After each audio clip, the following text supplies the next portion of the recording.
Robert Baratheon's marriage to Cersei Lannister never produced a real heir. But what if the strong seed of Robert Baratheon actually resulted in a son? What if Cersei Lannister felt the true blood of Storm's End in her front end? How would this change future events within Game of Thrones? This is one of the dream timeline scenarios, in my opinion, man. This is where we get to see Robert nurturing a high-T son, the one that we all know he deserves. I don't know why exactly this happens, but in the books, she did at one point have the seed of Robert Baratheon inside her growing, and she went and got in a bobo with Jaime's help. In this situation, that is not going to happen. It's also kind of ambiguous as to when this happened. We just know it was early in the marriage, but Joffrey was born 2 years after they were married, so I think it's smart just to put it like 1 year after they got married, right? So he'd be 1 year older than Joffrey, and in this situation, we are going to say that Joffrey, Myrcella, and Tommen are also born at the exact same times they would have been. They just now have an older brother. So it already sounds like, Gator, you are thinking that Robert Baratheon's motivations and his personality is going to be different because of this eldest Baratheon son of his. Because before we start moving forward in these events, we really got to hone in on Robert's now motivations, how they've changed at all, if at all, as well as Cersei's, and then this son who we will name. Let us know down in the comments, what do you think the name of Robert's son, his true heir, should be? Because honestly, Joffrey's such a weird name for them to go with. I don't think there's any like ancestral ties with Joffrey at all. Reminds me of Longthroat from House of the Dragon.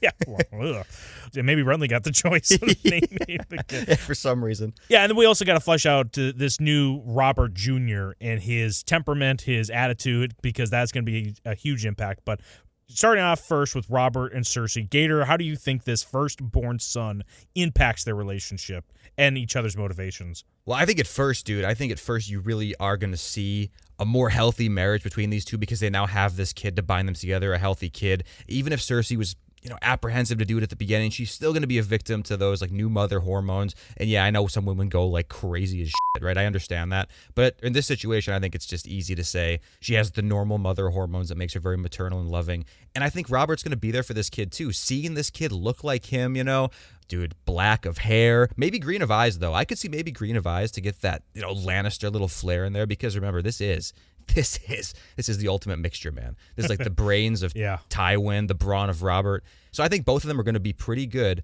with each other, at least for the first year, like when Joffrey comes around, because remember, Cersei's going to get back to, bumping fuglies with Jaime pretty quick. She's getting back on the wagon. So maybe when they're born, she starts to kind of distance herself. I think that's probably what would happen. But at first, if you're talking like the first year, dude, oh yeah, they're in good shape relative to what they would be normally. I don't know if we made it clear at the beginning as well that the Joffrey, Myrcella, and Tommen, they're not going to be Baratheons at all. They're going to still be the Lannister, born of incest with Jaime. Yeah, so, yes. Yeah. So we do have the Baratheons and the kind of like the whatever Lannister or Baratheon pretenders there. Well, I'm just trying to think about Robert and Cersei, because then there's going to be this whole new dynamic of this Robert Jr. and Joffrey and how they, play into each other's, upbringings and how they're going to play the game. Robert, yeah, I can see him more focused on like, dude, this guy rules. Like, I'm thinking if I was a father and I had a son that was just such a little stinker, I would be very demoralized on trying to be a good dad for him. Even though, like, deep down, I really want to be a good dad, right? But if I just had this little shitster who the whole time he's like, oh, no, I want to wear all the pretty clothes, and, I want to torture little animals. I want to kill a cat with my bare hands and feast upon it. It's like, yeah, a little bit too far, dude. Lack of a better word, it's a boner killer when it comes to being a dad. Oh, yeah, buzzkill. Absolutely buzzkill. With this kid, though, dude, it's like, hey, how is my offspring today, maiden? She's like, well, you see, sir, I can't explain it, but he carved himself a wooden hammer, it seems. He's like, all right. Now it's time to train. He's got a little wood hammer, and he would. This kid's taking after Robert to a T, and early childhood, if we want to skip a few years too, think about what he's going to be seeing. This is going to be a Robert who's now trying to look good for this kid, at least in some regards. He can still be an alcoholic, but from like 9 to 5, dude, he's on his A game. And think about when he goes to like deal with the Greyjoy rebellion, stuff like that. He comes home, this kid's like 5 years old. What does he see? Just this mountain of a man, victorious. What do I see? Yeah, Yo. He looks just like me. It's like, fuck, That's my future right there. That's my future. The best way to compare it to in this way is like Robert sees that his son has the potential of being like the star athlete, and he wants to live vicariously through him, being like, Yes. oh yes, I can, mold you into the blood of the Durandons mixed with the Baratheons. I can raise you right. But when he sees Joffrey, he's like, you're just like a book nerd. When you got the jock dad with the book nerd, there's just a disconnect there, Oh, yeah. Robert's more tied in with Robert Jr., which we're going to, I think, hash out the name here in a second. Cersei, do you think she loves Robert Jr. more than Joffrey? Does she love Joffrey and the incest babies more than Robert Jr.?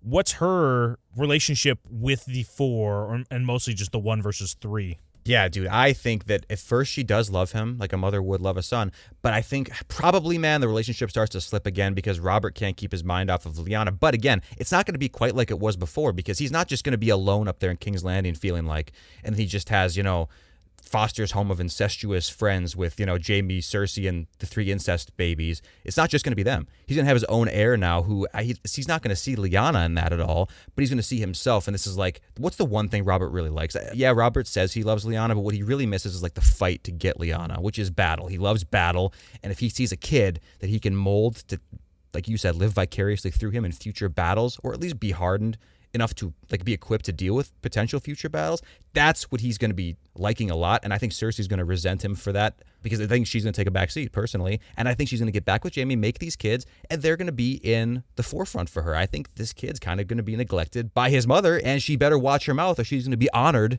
by both father and son in tandem, both sides at once. Yo, remember to honor your wife today, boys. Or mother. Or mother. I don't think Joffrey or Robert Jr. goes and becomes wards anywhere, right? Because that was always a thing that was being done earlier on. We have that with Robert and Ned. That's how they become friends. They're being wards by Jon Arryn. Neither of them go out anywhere, so they both just stay within King's Landing, just festering or maybe blossoming their relationship, which I doubt it would be. I think it would be more festering. So Cersei has more close tie with Joffrey. Robert, closer tie with Robert Jr. There's already kind of tension growing there, okay? But she still loves her son, Robert Jr., right? Cersei, I'd say so, she still loves him. I mean, when push came to shove, I think yes, but I think she'd jump in front of a bullet for Joffrey if there was a bullet being shot at Joffrey and Robert Jr. in the same room, Ned finally has that loaded gun we always talk about. Oh, dude, listen, if we get enough subscribers, me and Gator are going to make a what if Ned Stark had a loaded gun video for everybody and how this would affect future events within Game of Thrones. That's our dream video we want to do. One gun, one magazine, fully loaded. How does it change events in Game of Thrones? So subscribe and tell everyone else about this channel. Otherwise, we're not going to do it. All right. So Robert Jr. What's the name of this boy there, Gator? What's Robert going to name him? I already have a couple in my head, but I want to hear what yours are. I was thinking about it. I got 2 names. And I think they're good names because this kid's a powerful kid. All right, he's a powerful kid. One, Duran. This kid is the reincarnation of during God's grief from the past. And the other one, if Robert's thinking smart, if he's thinking intelligently, if he's thinking ahead, I think naming him Tywin would be a great idea. I think Tywin Baratheon would be a great name for him. I'm not even joking you, dude. It would be very confusing for this what if video moving forward if we called him Tywin Baratheon. But I do love the name Tywin. I really love whenever a family keeps names that sound or look very familiar, like Tywin, Thailand, Tyrion, right? The T-Ys. I don't know. It's so weird that Joffrey was named Joffrey and Tommen. What's the... Tommen Lannister in the past, he's the one that lost Brightroar, right? Wasn't he the one that went to Valyria and lost Brightroar? I could just assume it might be because his name was the J and Lannisters always start with the J, right? Jaime, Jason. Yeah, makes sense. They have a bunch of J's too. So I mean, there's historically been Joffreys too, both in the Westerlands and the Reach. Not necessarily Lannisters, but it's a name that's common over in that area. So who cares, right? I just hate the name. My go-to name is for the based, not bald, but base bold boy within Storm's End. We see within House of the Dragon. Boris Baratheon would be such a great name for his firstborn son. I love Boris. Yeah, Boris is cool. Robert Jr., everyone named their kid Rob right after, You can't go Rob. I could see him doing John, kind of, maybe. Yeah, calling him John would be good, but just seems to be a variations of it, which that'd be such a weird thing if there's Joffrey's for Jon Arryn. But I feel like Robert should name his firstborn son either off of Ned, Lyanna, or John. Liano. Otherwise, it's just kind of weird. But so what's the name we want to go with here, Gator? Listen, whatever you feel is good. I gave you my picks, man. Tywin. I'm not doing Tywin. It's going to be Baratheon. so Okay, how about Durin then? I mean, it's like the progenitor of the entire Baratheon Durrandon house. I mean, that's pretty powerful, dude. Durin Baratheon. I like that name. The names are really cool. So we'll go Durin, right? Mm-hmm. Duran. Yeah, Duran maybe. Baratheon. I don't know which one. I think I'm getting like Lord of the Rings mixed up in my brain. But yeah, it's Duran, whatever. Okay. Do you think, I think we already kind of talked about this with Robert's motivation and Cersei's. I don't think he's going to be a mama's boy like Joffrey at all, right? He's going to be way more closer to his dad. Yes. And in that way as well, because he's not like born of incest, which I guess just scrambles the brains and, your potential stability as a human being.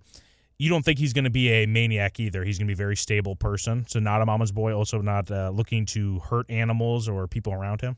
Yeah, not at all. I think maybe you could say he'd have some kind of mommy issues later in life just because I think he will end up getting neglected by Cersei just from super close association with Robert. And inherently then he's going to probably take Robert's side in these things because you know how Cersei and Robert are. Cersei kind of goes out of her way to take the opposite stance of whatever Robert wants. And so I think when push comes to shove there, it's going to strain the relationship heavily. But yeah, it's not going to be any kind of psychopath behavior. There's no way. He's going to be a normal kid. He's going to be a ladies' man, dude. Everybody's going to want him. But popped his collar. Yeah, and coming in. Yeah, dude, he's going to run a train by himself on all these women at King's Landing. And also, additionally, in his childhood, I think a lot of his time is going to be taken up because Robert wants a battle-hardened heir.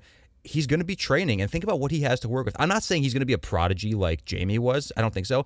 But let's just pretend like he's average. He's going to be at the most skilled average level fighter of all time when he has Barristan to train him. Jaime will be there too. And even if it turns into a Kristen Cole kind of situation like we saw in House of the Dragon where he's kind of being a petty bitch, right, about the jealousy over Cersei, with Barristan there, Jaime's not going to be able to sabotage it like he possibly could. Barristan's going to be like an uncle to this guy.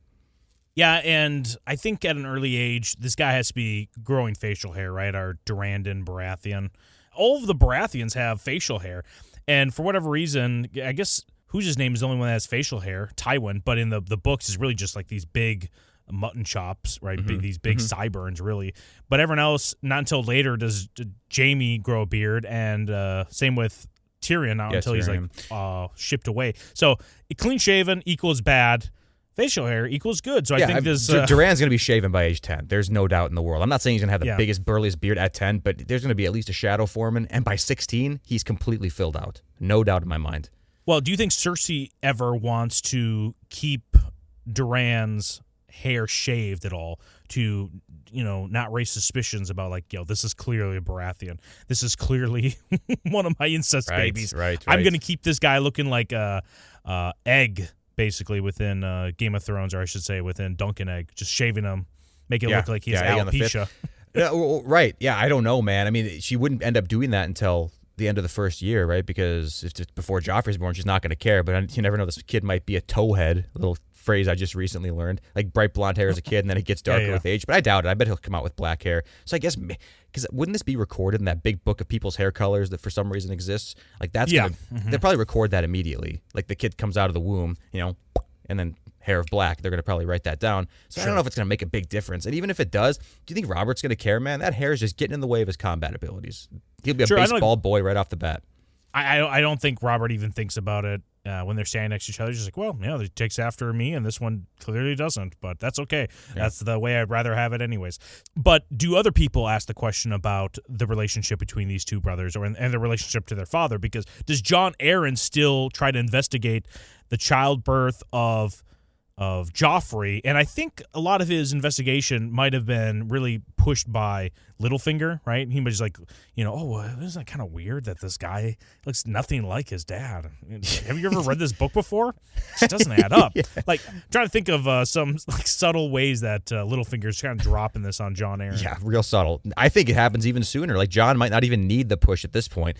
Like, I don't think probably a lot of people will be talking about it because I think the rumors of the incest were happening even before Robert came into the picture. And I mean, several people, at least from Casterly Rock, even straight up know about it. Like it's confirmed that these two are, taking each other to pound school or whatever.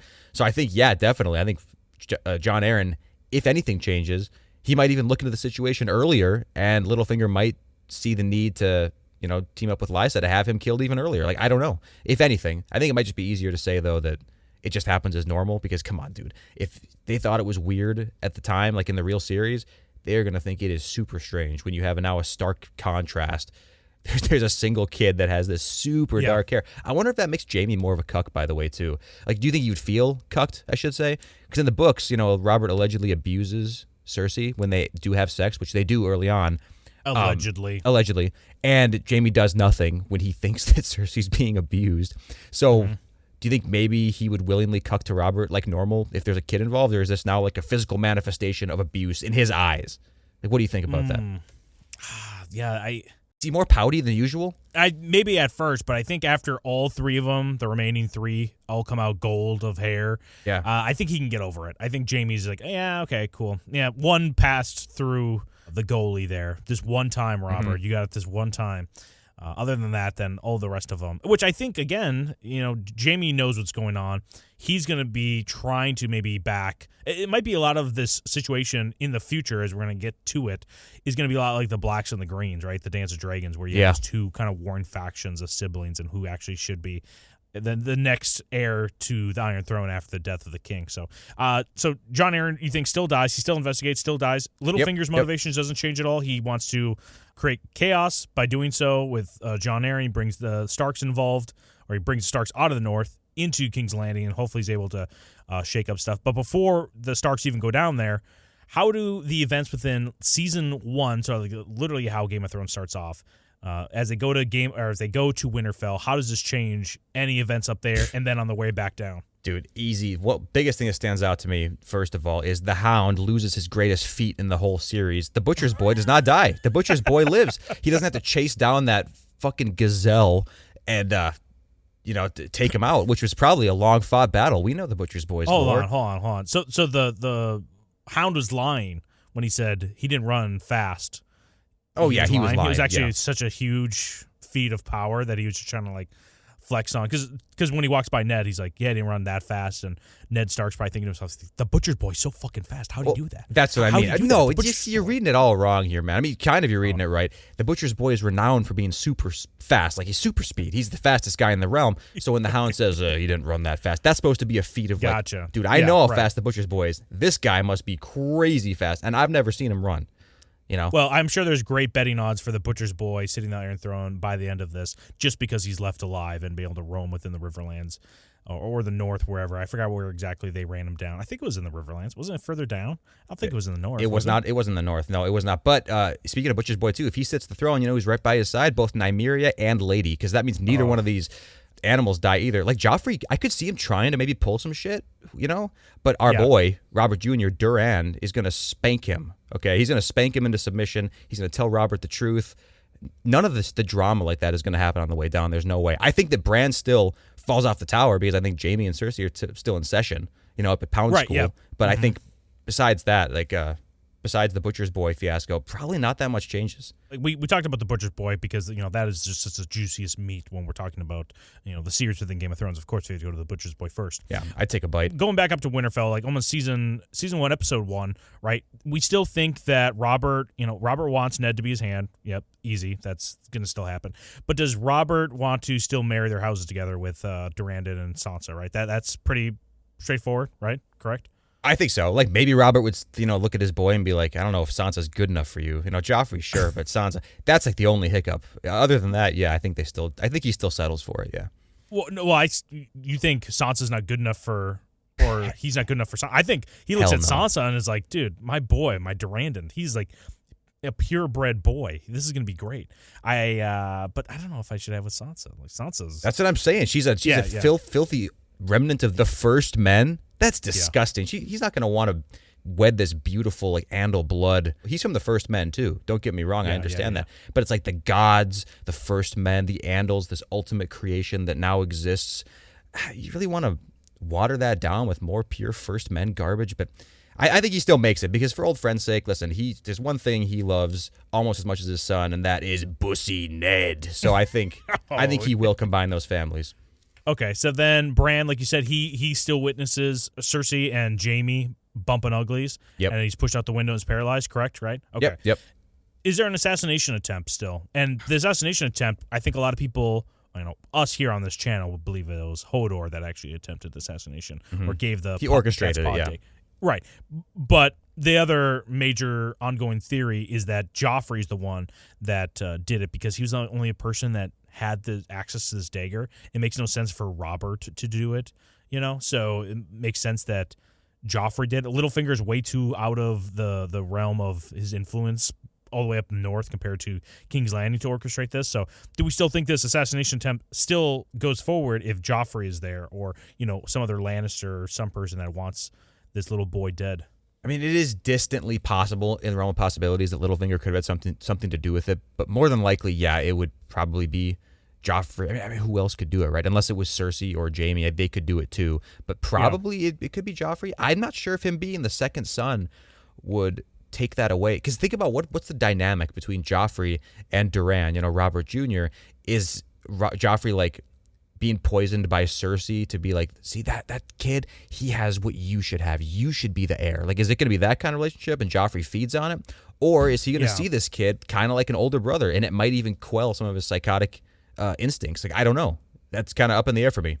That's something we probably didn't mention a little bit earlier was, the relationship between Durand and Joffrey is if the older brother dynamic is able to kind of bully Joffrey into submission a little bit, maybe he's not nearly as unruly and like, I'm going to be the king and I can get whatever I want. Instead, he might not be nearly as free and to do whatever he wants, but he might be way more, cunning and manipulative and maybe like the relationship basically, everyone's favorite movie, Lion King, right? What Scar has with Mufasa, kind of, right? Right. Like he's like, I'm going to kill you one day and I'm going to take your throne, but I'm going to play nice for a little bit. But I don't know if Joffrey even has that ability at this age to play that kind of long game, right? It's hard to say. Yeah, he's not that smart. And if he does have this kind of disdain, like betrayal thing, it's got to be coming from Cersei's influence. That's really the only way. Because otherwise, dude, these two are only 1 year apart. And these people that I've known, generally speaking, if it's two brothers, the closer you are in age, the closer you're going to be, like in terms of relationship, right? Like you're going to be on good terms.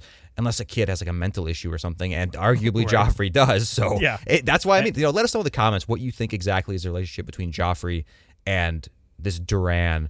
But you're right, I didn't even think about it because if no one is there, if Joffrey doesn't send the cat's paw dagger up, then Catelyn's not going to seize Tyrion, and then Ned's not going to be arrested. Although I don't think even if Ned got arrested, he's not going to be killed in this situation. Right. I maybe the assassination attempt still goes through because Joffrey's there and he can be a little stinker still, right? Sure, because otherwise, if we change so much of this, and this is why, as much as I love talking about what ifs and just like changing this one thing will have this rippling effect. At a certain distance, the ripple from the initial drop within the pond there, they start becoming very weak, and it's us trying to find or maybe even write fanfic, which is I don't know, I hate it. I'd rather just be like, okay, if this opportunity is not available, clearly they're going to do a B if A is not available, right? So as we go down the list, like, it's just a trickling effect and becomes just, kind of very unstable decision-making trees. I think Joffrey still does it, so Catelyn's on the investigation trying to figure out what the hell happened. Puts it together that it's possibly a Lannister. So she would go down to King's Landing, talk with Ned. Ned and Catelyn hear from Littlefinger that all this stuff is probably because of the Lannisters. Meanwhile, Ned Stark is slowly learning about the potential bastardization or the creation of these bastards by Cersei Lannister. All of those events you think still occur as is? Or what changes in those that I just saw? Those events, if the assassination attempt goes through, I think basically nothing changes at all. I don't think anything changes. Everybody has the same sort of attitude toward each other. I don't think a lot changes until when Robert is dying. I think the relationship between him and Doran is so tight now that Doran might even be present for Robert's death, but I don't think we have to say that. That's like, again, that's kind of writing fan fiction. Like, I think he would actually be in the room with Ned and Robert. I don't think that needs to happen, but when Robert signs over the keys to the kingdom, and gives Ned regency until young Doran comes of age, I think in this situation, when he comes to the throne room and tries to present himself, I don't think Ned can possibly get betrayed that hard because Joffrey's not going to be the one to sit there and just be like, yes, mommy, I'll do whatever you say. I'm going to seize power. It's like, no, this is going to be Robert's true heir who grew up on like Robert juice, right? He grew up on those Robert pills. He's not going to allow this to happen. He knows the true relationship between Ned and Robert.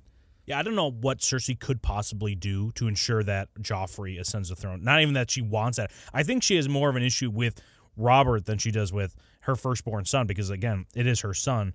But I don't know like how she could play the game there. Besides killing Robert, I think she still wants Robert dead. But now I'm thinking maybe if Duran or is it Durandon? Is it Duran or just Duran? Duran, because that's his name. Duran? Duran, God's grief, man. Oh my goodness! But if I said Durandon, strike me down. This video is scrapped if you said Durandon. I guarantee you I did to say that. Do you think Robert took his firstborn son, Duran, out there on the hunt with them, and do you think he saves his father? Then that would change all the events, right? It's like he's the hero. And it's like, damn it, dude. Because like there could be also a possibility where if Cersei does not feel like she needs to kill Robert right away, because she's kind of fed up with Robert, but does her timeline or timetable get pushed back further than what it is right now? Good question. I mean, dude, we know that Robert isn't like afraid to invite people. In fact, in their early marriage, Robert even invited Cersei to come on hunting things with her. And we know their relationship was like never great. Like I think, on Cersei's end, maybe she actually loved Robert or whatever right away in the early days. But Robert said, like, I never fucking loved you. And he still invited her on these hunting trips. You know what I mean? So if he now has his firstborn son who like partakes in the same activities as him, he's kind of a Chad, right? His T is super high. It's like at least 900 nanograms per deciliter. It's like this kid's definitely going with on this hunt. Whether or not he saves Robert, that's kind of, again, are we writing fanfic here or what? I'm okay with it if he saves him temporarily, but then what happens, right? We have to make a decision here. It is, does Robert's death come before Ned finding out the truth? Or not even finding the truth, him pulling the trigger on telling the truth on Robert's bastards, or Cersei's bastards, I should say.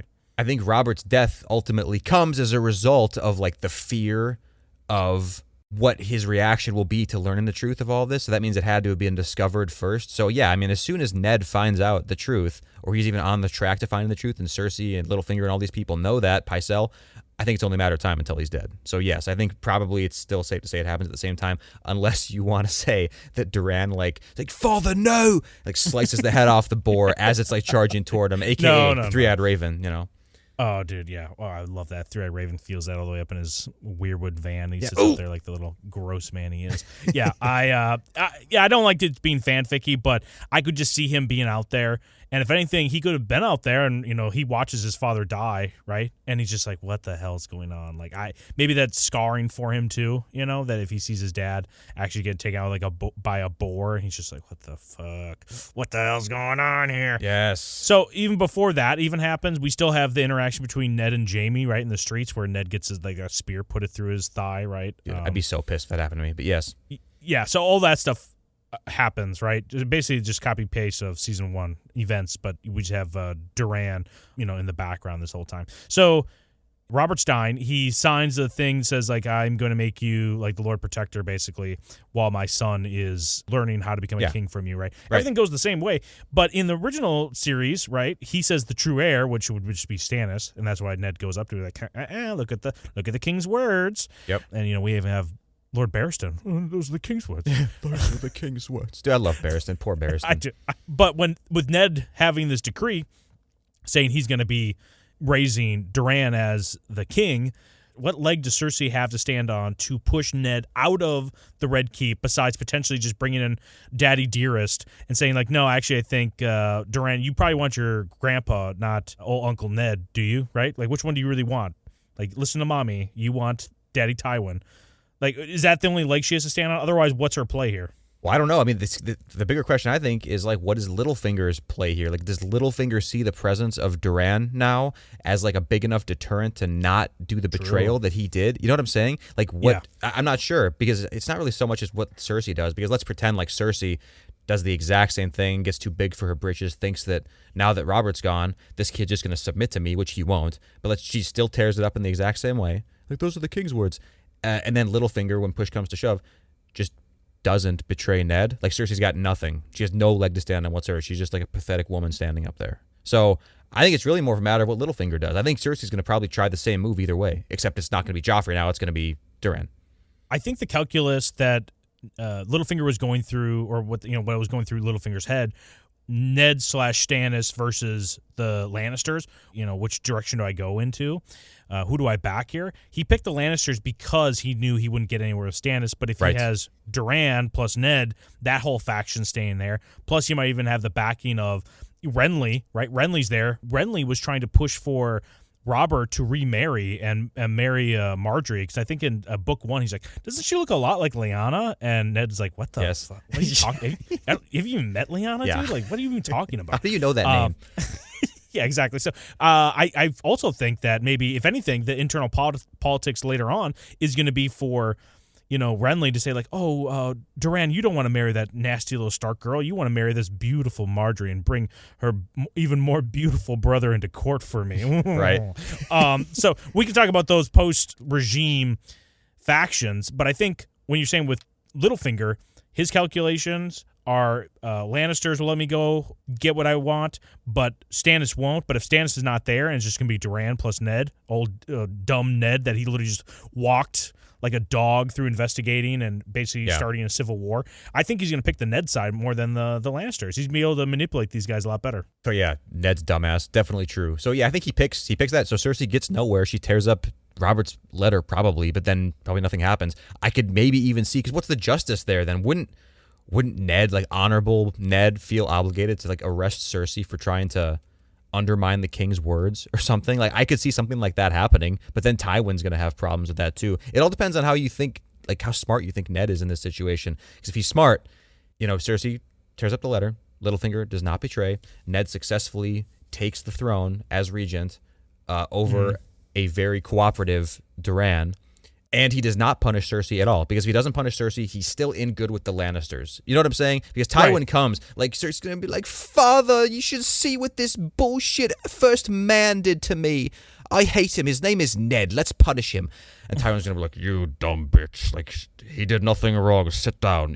That's what's going to happen if nothing happens to the Lannisters. But if you slight the Lannisters, then something bad might happen. Yeah, I think, if anything, Ned might want to push Cersei out, and I think Littlefinger and Renly are probably both over both of his shoulders. Renly probably getting a little more comfortable in that position than Littlefinger is, and are probably trying to whisper into Ned's ear, like, get the Lannister influence out of here. You got to get Cersei out of here.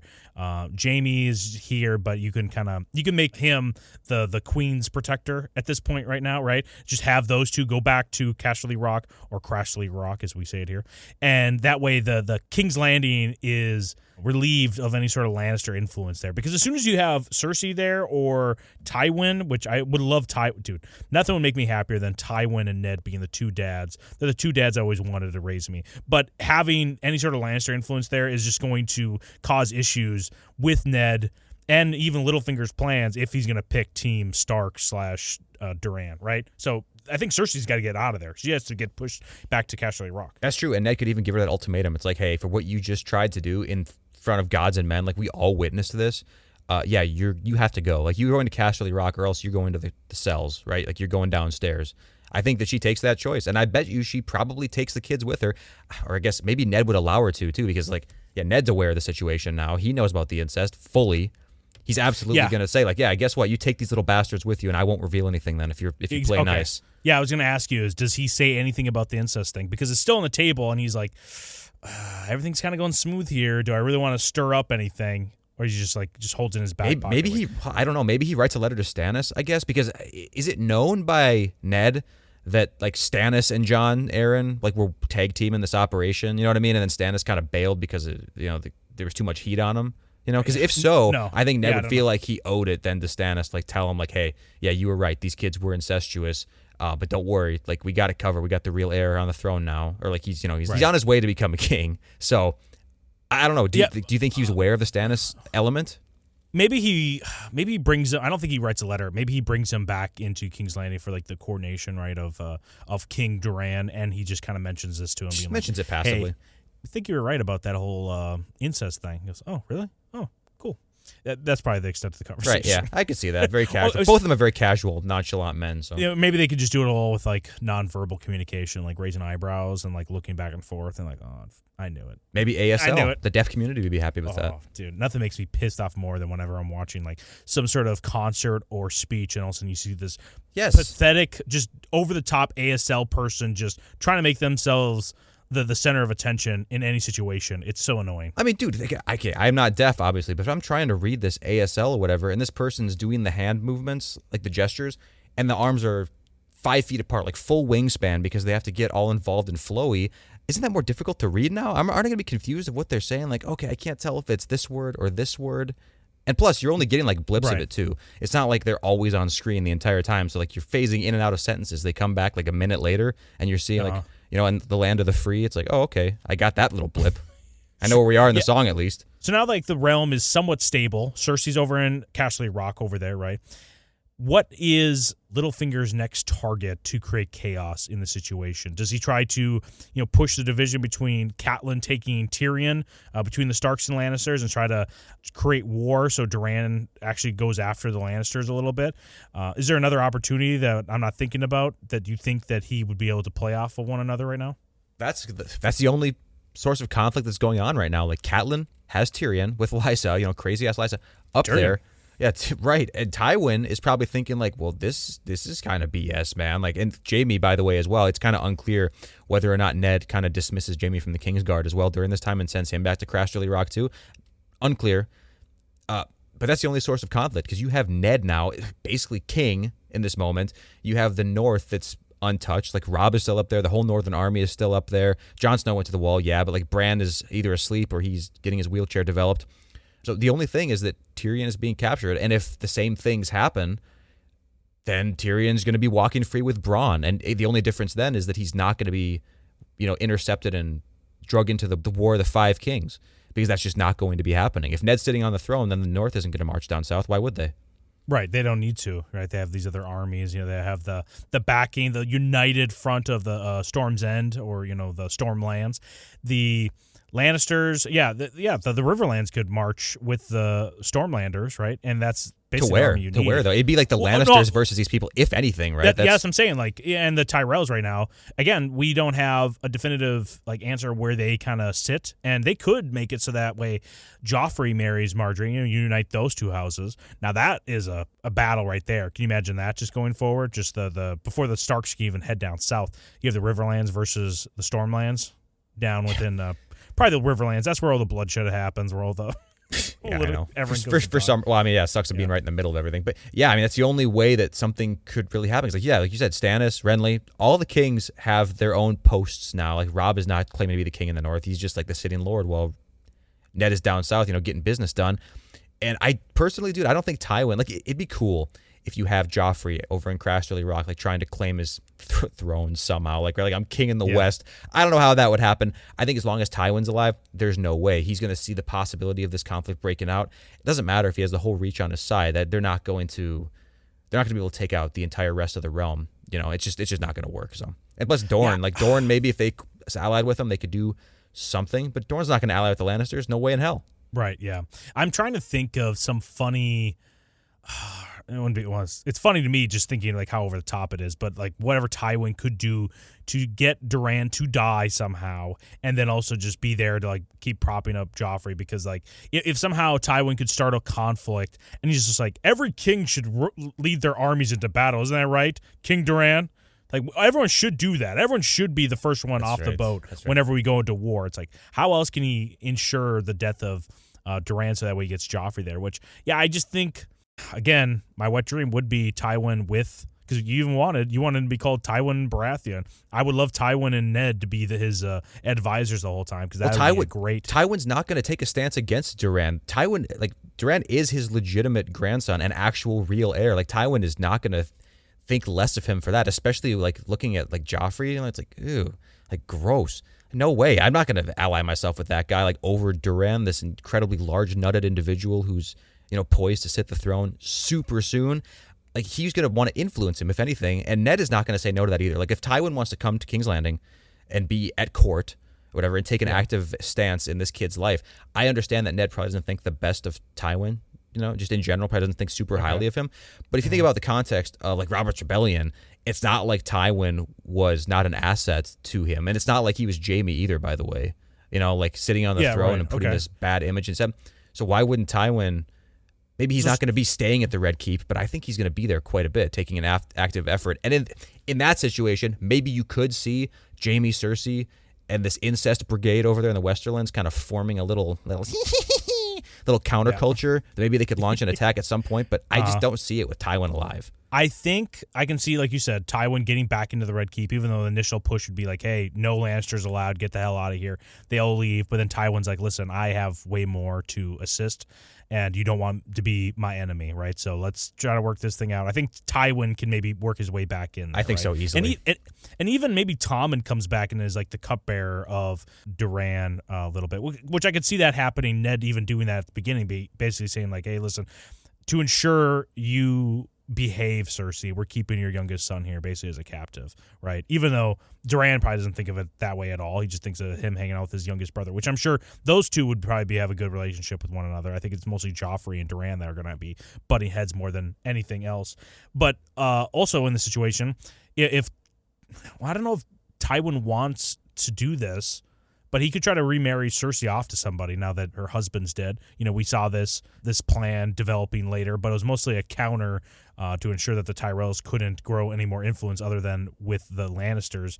So do you think Cersei gets remarried? Do you think what's Tywin's plan then in the next 5 years for him with trying to influence Duran? Yeah, I think the task, like the concept of marrying Cersei to try to get like an anti-Stark, Riverlands, Dorne, Stormlands force, I think is too daunting. So I don't think that's his plan at all. I think it's much more subtle than that. I'm sure that he will try to remarry Cersei to someone, but I don't think it's to try to build like a force against the power structure that currently exists. Because again, his grandkid is on the throne.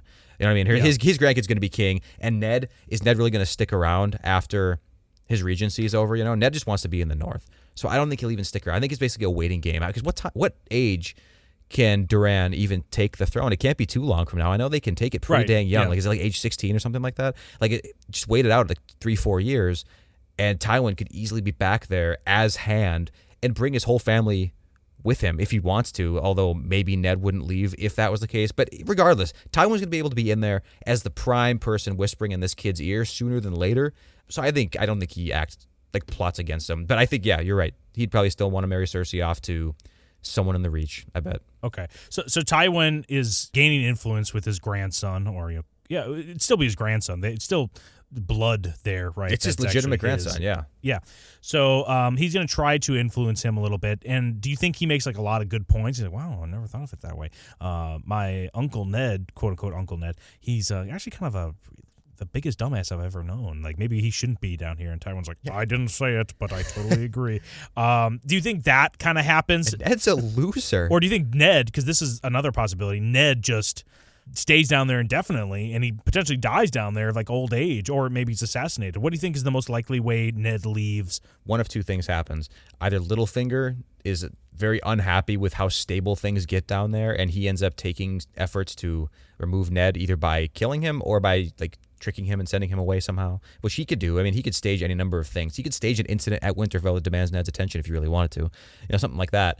But I think if all goes to plan, I think Ned just waits out the Regency, and then he just hops on a horse and bucks up to Winterfell, hangs out with the Karen of the North just for the rest of his life until Dany ends up coming over, with her probably super powerful force, which may or may not be Greyjoy enhanced, Yeah, no, yeah, dude. Nothing would make me happier than Euron or Victarion holding hands with Dany on the dragon coming over. Yep. Even though I'm sure Tywin would be like, put the scorpions on the walls, you idiots. Yeah, I know. We got to. Well, I know they're an ancient technology that that's lost to time, but we actually got a stockpile of them down in the basement next to all the wildfire. We got 30. Just set them up. Speaking of Dany, too, if you want to go into a little bit of fan fiction territory, let me tell you exactly what would be sweet, okay?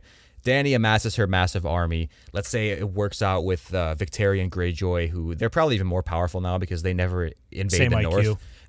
Well, definitely same IQ. The Dothraki, too. I think the Dothraki might have him beat. But the Greyjoys never invaded the North because there was never the opportunity. Winterfell was still fortified. So they just kind of chilled out over there until Euron came back with his nuts out, and they formulate this plan to ally themselves with Dany. They go over there, they get Dany, the Dothraki, they load them all up, all these disgusting, greasy men. They come over, they actually pillage this whole area, right? They pillage this whole area, especially King's Landing. Durin and his beautiful, perfect wife, Sansa, because they've been married for a long time. You know, she's kind of been indoctrinated to the Baratheon way of life. She's not that prissy, Stark, sugar-coated life that she was living before. Yeah. And they temporarily defeat Duran, and he's sent into exile, and he's gone for years while Dany is setting up this terribly corrupt government that all the common folk end up hating. It's basically a tyrant, right? He's a tyrancy, just like with the Mad King. And Duran finds himself lost all the way in Old Valyria, and he ends he finds it.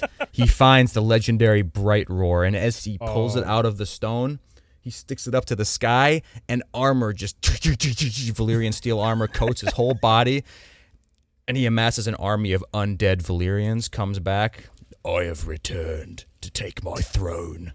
And he takes her to Pound School, man. He takes the throne with the full backing of the common folk. They do. Like, finally, the Baratheon house is going to reclaim what they want. This is like a 20-year process, by the way.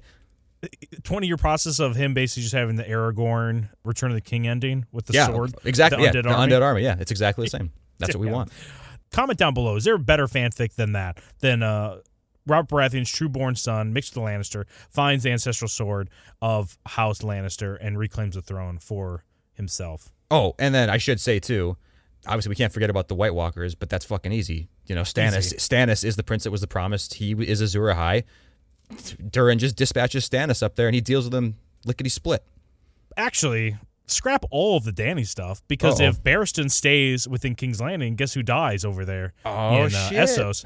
Dany dies to a dumbass scorpion attack. Looks like the dragons never go anywhere. Everyone's happy. Maybe there's dragons terrorizing Essos, which, you know. Yeah, prayers answered. Hey, thanks for watching this video. Be sure to subscribe if you want to see more content like this, and smash that like button. Or not, we don't care.